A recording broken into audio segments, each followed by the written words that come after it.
so that's one thing. So the Costa Rica program is pretty notorious for love relationships. So whether it's a Costa Rican with a UC kid, or the other way around, like there's been marriages and everything. Like people actually fall in love down there, which is pretty crazy. But either like a person from the UC program comes down to Costa Rica to live, or a Costa Rican comes up to the States to move back to. But yeah, there was one girl in the program that she got a boyfriend down there, and she still keeps in contact with him, which is cool. But yeah, he's a Costa Rican. He's an awesome guy. We've like hung out before. It's cool. Okay, so I talked to my roommate about this a lot, actually, because that was one of the points of difference that we noticed. One, the lack of the hookup culture. They don't have that like at all. No one would like do that. But they would, like, for example, my roommate told me the story of how he and his girlfriend got together, and it was basically they had a class together or something, and they saw each other like every day, and he said for like 6 months it was just him like texting her and talking to her and trying to like whatever, and then one day they just they I guess hooked up, and then they were dating, and that was it. And that's like the typical story of how someone gets in a relationship. It takes a lot of like kind of chasing them around, or the guy like chasing the girl around.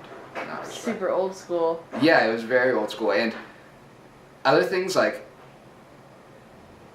he had been dating her for like 3 years, and he had just taken her home to like meet his parents, like when I went out there.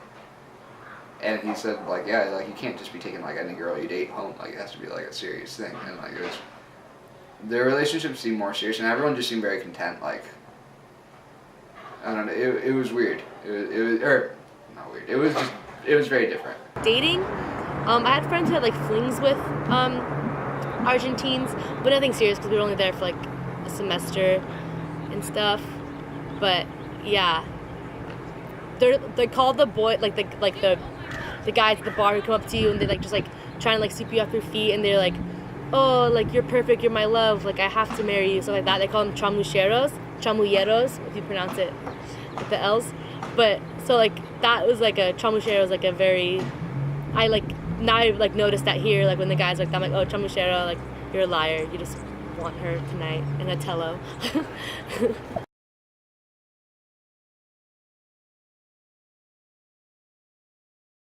So, as with many other Latin American countries, nightlife does not start until usually after midnight, as opposed to the United States, where it's kind of where it ends.